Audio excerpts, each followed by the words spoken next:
All right. This is the second in our series of podcasts / videocasts that we're doing with Future School staff. And today we're going to have Eric West on, who serves a lot of different roles, like a lot of our staff do. But most importantly, what we're going to talk about today is his role as our restorative practices guru. And he's also a basketball coach and athletic director at the school and does all kinds of things. But anyway, we'll get into all that in a little bit. Eric, welcome. Hey, thank you. Thank you. All right. Hey, Coach Eric, or Coach E, or Coach West, as he's known at the school. Kind of tell us a little bit about your background and how you got involved in Future School. As far as my background, I was born and raised here in Fort Smith, and went through Darby and Northside, and all of that, the public schools here. A couple of the board members had asked me to look into Future School, and think about starting an athletic program. So the more I looked into Future School, and seeing that it was different than the traditional model and more community based, I wanted to get involved. So I took them up on the offer to start that athletic department and also help, mentor some more of our youth. All right, cool. Yeah, and it's been no looking back since then. You've been all in. And I think that's one of the things that people know about you, Coach, is that you're always enthusiastic, always positive. Where's that come from? It just comes from life. I mean, your life is made to live, and I wake up every day and of course, I thank God. But I mean, it's just, I enjoy life. I look at every day as, if you wake up, it's a good day. There's no such thing as a bad day. You might have bad moments, but it's all within a good day. So I'm going to make the best of it. I'm going to make the best of every day. And always try to be 1% better than yesterday. Yeah, I think that's one of you have a lot of sayings that you're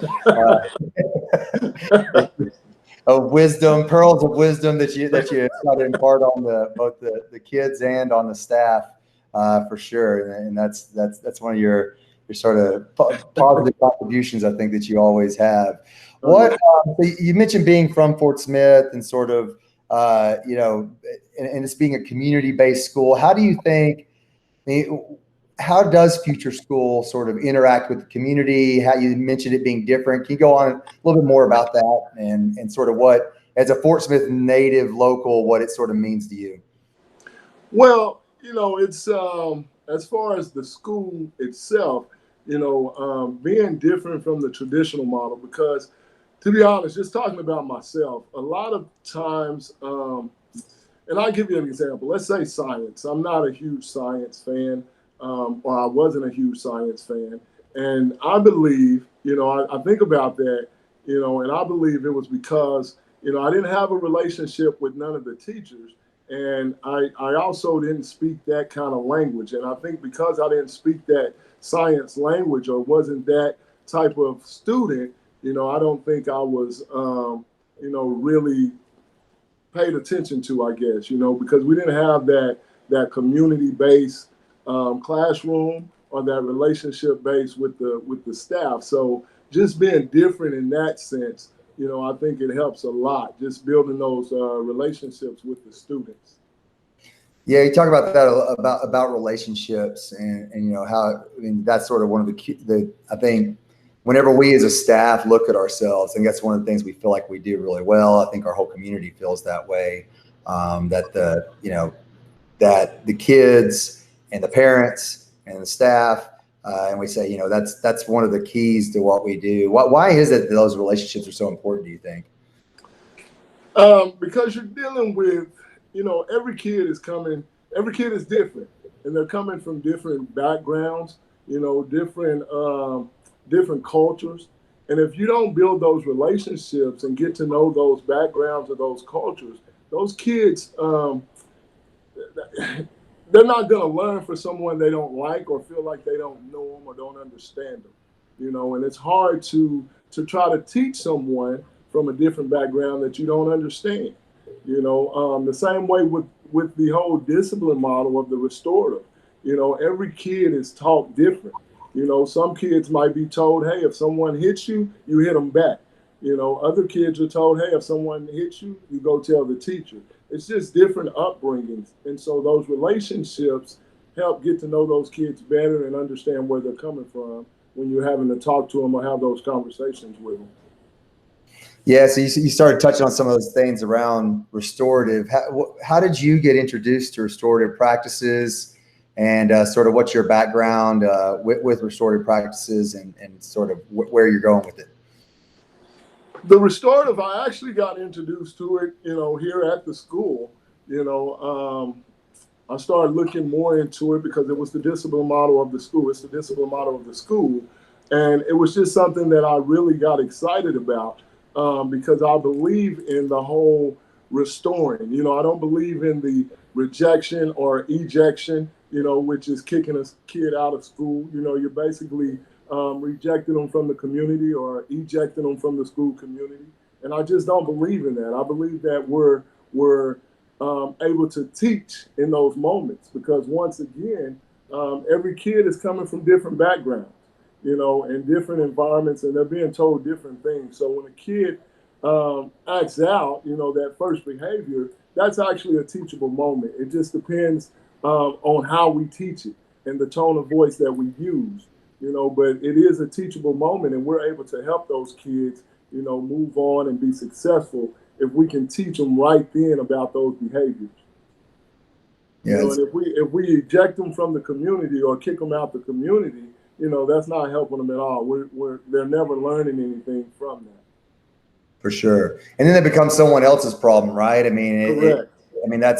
That's a vicious cycle that we see, and I feel like that's a big part of the school to prison pipeline. It starts. Kids start running afoul of the school for whatever reason, probably has nothing to do with their actual relationship with learning or anything like that. It probably has to do with societal issues or familial issues or whatever it is. And all of a sudden that school becomes a community they don't feel like they're a part of. And then what do we do to them? We set them aside from that community. We put them in ISS. We put them in OSS. And so, now you're certainly not feeling a part of this community because now you're being ostracized even further for it, as punishment. And that schism, that divide just keeps growing and growing and growing until, there is no salvaging that relationship, and there's no positive place for that student to go with the school. And then from there, they're feeling like that about society in general and with the, with their community that they live in. Right. And from there, it's not a law, it's a pretty short step from there to potentially running afoul of the law and not having a productive life, Correct. And that all starts, with a lot of our discipline models that we use in our institutions. Right. And I think that's, and this is kind of talking about restorative practice, because I think that's the real goal of the podcast. This particular one is people may not understand restorative practices, and we've had some hard conversations with members of our community because they see it as it's just permissive. You're just letting them do whatever. There's no consequences. There's no accountability. You're just letting them do whatever they want, and that's not what it is, though, right? Right. It's not. There's actual consequences. It's just not the traditional consequences of the ISS or the OSS, because like I said, I refuse to reject or turn my back on a kid because of his behavior that he's been taught. Some of these kids are being taught their behavior. Like I gave the example of, if a kid hits you, you hit him back. And that's stuff that's being taught at the home. We have an opportunity to teach different.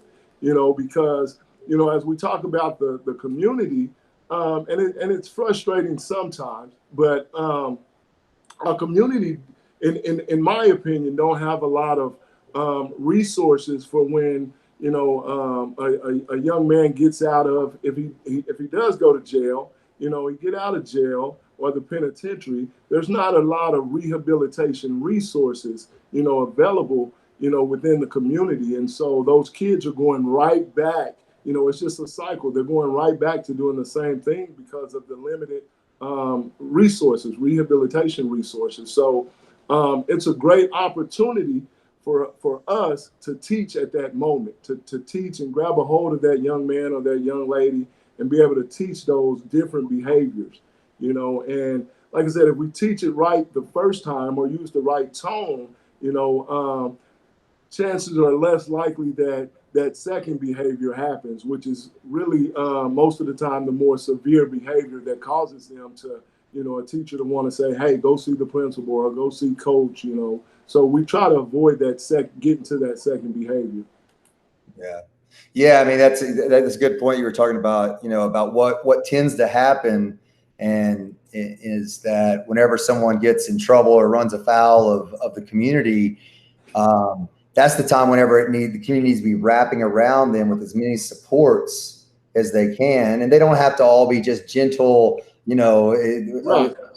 coddling supports, but they need supports then. That's when they need counseling services. They need social services. They need help at that point. And they need to be pulled into the community so that they don't want to just keep getting further and further away. But I think we have a tendency, to make those people feel ashamed and to make those people feel negative about things. And then it just to a continued downward spiral there. Right, and I always remember, it stays in my mind that, I was young and I made some mistakes, and and I realized I made those mistakes, and we didn't have the whole restorative thing, but I realized as a teenager you make mistakes. We do make mistakes, and they're gonna make mistakes, but some of those mistakes is what helped mold me into the person I am today.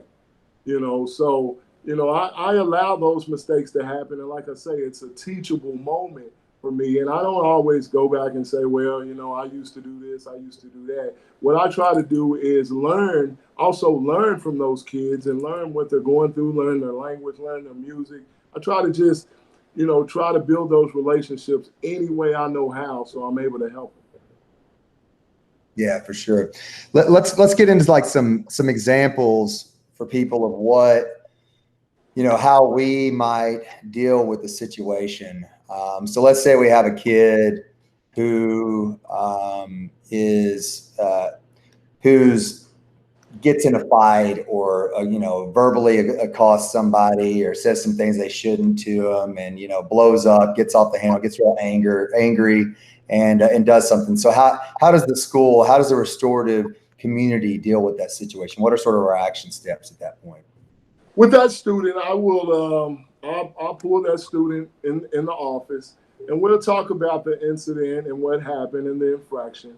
And before we even start talking about any consequences for that infraction, we start talking about repairing that harm and making amends before anything, because we want to get to that point. We want to get an agreement that this student is a part of the community and is willing to go ahead and make amends with the community or with the other individual or the staff member or what have you. So we'll have that conversation first. And once in agreement to that, and it could be another day or two, it doesn't have to be right off, once we get that agreement, we set up the meeting with the other individual or the staff member of the community, and we sit down and we circle up, and we talk about the incident. Both parties are allowed to speak and give their take on it, if that's the case. And you get to that point where the amends is made, the harm is repaired, and the amends is made, and then you move forward to the consequences, which is a lot of times just going to mirror that infraction in some kind of way. We're going to try to mirror, but it's not going to be the whole detention or kicking out of school. It might be sitting having lunch with the staff member, or doing some kind of school community service, cleaning up wiping down the tables after lunch, just something like that. Just making those amends and giving back to the community. Yeah, both those examples are really great because I think that it shows, how the consequences can be used to try to pull them into the community and cement them as a part of the community versus pushing them out of the community, right? Right. So if they've had if they've had an issue with a staff member, and they're, not getting along with that staff member, a lot of times what the staff member wants to do is, and we've done this before as well, but have them take a break from that class for a little while, right?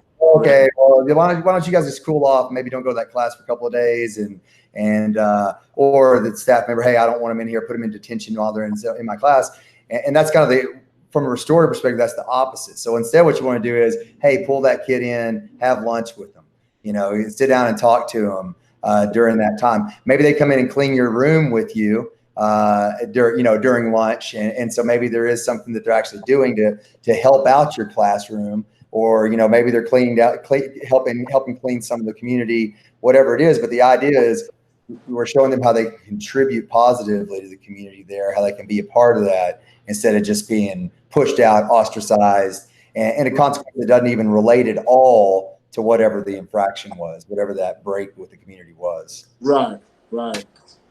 What do you deal with? So if let's say a kid gets in a fight and he or she is the aggressor, and it's clearly they're in the wrong, and they've attacked somebody else, and you've got, a parent of the victim, of the kid who was harmed, and they're looking for retribution, right? And they're looking for, hey, I want to see that kid, kicked out of this school. They attacked my child, or they, whatever, they're verbally assaulting my child, whatever it may be. I want to see them kicked out of the school, or I want to make sure that they're arrested, whatever it is. How do you deal with that situation? Once again, that's a teachable moment. It's just a teachable moment now to the parents, about restorative practice and the understanding of the restorative practice. Now, because I am a parent, it's an understanding. Like I said, I understand the youth. I understand it from a coach's standpoint, a dad's standpoint, all of that. So I do understand and have sympathy for that, but and I will tell a parent, well, how do you feel if, I give that student, a day or two break away from the community to think about his actions, or his or her actions toward your child, and then we can come together and talk about that, because we want the parents involved as well. Something that serious, of course, I'm going to involve the parent, but once again, it's a teachable moment, even from a parent standpoint. I could teach the parent about restorative, because we're in Fort Smith, or most school districts, is so traditional, and they're looking for that. Hey, I need them out of school. I want them in detention. I want this. And they don't understand the whole, we have a chance to teach and build relationships here. We have a chance to make this young man or this young lady better. Because if we don't do it now, it's going to happen again. It's just going to happen again. If I kick him out of school now, it's going to happen maybe at another school. Or I'm going to give him an opportunity to come back, maybe next semester, he sit down and talk to me and, say, hey, I've grown, I understand. So I'm gonna give him a chance to come back, but who's to say it doesn't happen again if I don't build that relationship or take care of it right then, and we try to repair that harm and make amends. So I've had incidents like that, and students have made amends, and I've seen them the next week sitting and eating lunch together. I've had students sit out there and hug each other right after, some fisticuffs were thrown. They'll turn around and hug each other after we have a conversation about it, because a child's or an adult, his actions are just so quick. They don't realize, until after the fact, what, I shouldn't have did that. Hey, that was a bad communication. Hey, that was my fault. I should have listened. So there's always reason behind it. So that's why you want to get down to the reason, and really try to repair that harm and build those relationships back up. Yeah, I think you hit on it. And one of the things that I've noticed too is, you may have these parents that are hot, because their child's been whatever, because somebody's being mean to them or whatever. But those parents, if you sit down in a circle as a community and the parents are involved, all of a sudden those parents also, they see themselves as that kid's parent too, the kid who may be the one doing the harm. Right. And all of a sudden they may feel real punitive until they sit down as a community and start actually having conversations. And then all of a sudden they start feeling, oh man, I see where this kid's coming from. I see why they may be doing the things they are. How can we help this kid? You know, and that's what's so, how can we see, why is this kid doing this? Why is this kid, what has maybe my child done to contribute to what this kid's doing? And that's what I think is another thing you just hit on. It's all about solving the problem.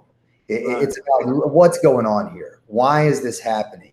Why is this student behaving this way? What are the underlying issues? What's going on? And now let's address those, right? And let's figure out what's happening. Do they need counseling to help them with anger management? Do they need, as you just alluded to, maybe there's no separation between stimulus and their action, right? There's no headspace there. Do they need to start working on some mindfulness activities, some meditation to start like getting where they have a little pause between whatever that stimulus is and their immediate reaction to that stimulus? And man, I mean, let's talk a little bit about that. Have we seen growth in kids, as they've come in this journey with us from over 3 years' time? We've definitely seen growth. It's like you see growth in the majority. You see growth in the majority. I'm a realist, so I do understand that we can't save everyone, but at the same time, the majority, we see growth every day. I'm seeing growth every day, not only from year to year, but every day. I'm communicating with students, and I just see a different conversation, a different way they carry themselves. I see it every day. And it's because I go back to, because of those relationships that we're having with those students. We're taking time out to teach and to show students that we care. And we're taking time out to understand the backgrounds and the different environments and cultures of each student, so it's just those relationships, and we allow that kid to grow. We're allowing that space to grow. We're allowing those mistakes to happen. We're allowing everything that kid needs to grow. We're allowing it to happen. We're not just micromanaging or trying to kick a kid out or put him in detention. We're allowing that to happen. And if it's a case where it's a discipline infraction, like I said, we're teaching those behaviors. It's a teachable moment for us. And so we're understanding that. And so we're allowing that kid to grow and hopefully become successful. Yeah, that's awesome. So we talk a little bit about, or we talked a lot, and I think we often focus when we're talking about restorative on, people that are the actors, the people that are maybe breaking with the community or violating the norms of the community. So I'm a parent and I've got a kid, or I'm a kid who's like, well, I'm the rule followers, I don't want to be around kids. What's in it for those people who may be people who don't ever run afoul of the community, who are I don't ever say good and bad kids, but who are traditionally the rule followers and all that? What's in it for them in this community? How do they grow? Well, they grow just by understanding that the whole restorative, it's about building that community. It's about improving the human behavior overall. So just being a part of the community and knowing that it is a restorative process there that's based on building relationships and the prevention of crime and bullying and improving human behavior. It's just helping them grow because they're able to be in, like, let's say, a clean environment, a different environment where you don't have to worry about having a fight in the hallway every day, or worry about a student and a teacher going at it every day. So it allows them to know that they're able to go into a classroom, a school community, a classroom community, and learn without being interrupted, without being, having that interruption in the learning process. They're able to learn, to get the lesson, and also with that classroom community, they're building relationships with each other. So they're able to get help from their peers. It's just a whole security and comfort level, knowing that you can come to the school and it's safe and secure. Yeah, that's all. And then you also have, we have substitutes to step in as sort of, restorative ambassadors, if you will, right? And they come in and they kind of take on leadership roles within that. Is that right? Right, right. Because what they do is, and we try to base them in every classroom, like one or two from every advisor, and so they're able to, talk through the whole restorative circle process, the proactive circle process, or if a kid is having issues or any questions with the restorative model, we have students right there that's able to answer that. And we go through trainings twice a month with them to where, and it's not always trainings, it's just meetings to talk about what's going on or do we need to do something different, but for the most part, it's a constant learning process for them as well, so that's a huge help on our school community. Awesome. Awesome. So we'll kind of start wrapping up a little bit here. I think you and I, we could talk all day, which we often do. Yeah. And, but what's some of the stuff that you're most proud of here as part of your work here at Future School that you've seen over the few years? It's a lot. It's a lot. One being that the school is growing. I feel like that I'm helping the school every day grow. As far as numbers and relationships, we're just growing. The athletic department has grown year by year because we started off with just one boys basketball team. Now we have cheer, we have the girls basketball, that we added last year. And we started that off with 6 players, and this year we have 10. So it's just everything is growing, growing, growing. So I'm just happy to be a part, and that I can contribute not only to Future School, but to our Fort Smith community. I'm just happy to be a part of it. Yeah, well, we're happy you're part of it, and yeah, you're an integral part of that growth that you mentioned, and you're a very valued member of the team, and we appreciate all you do, Coach. Thank you, thank you. All right, well, thanks so much for taking some time to chat it out, and you have a good rest of your day. All right, thanks. You too. All right, take care, Coach.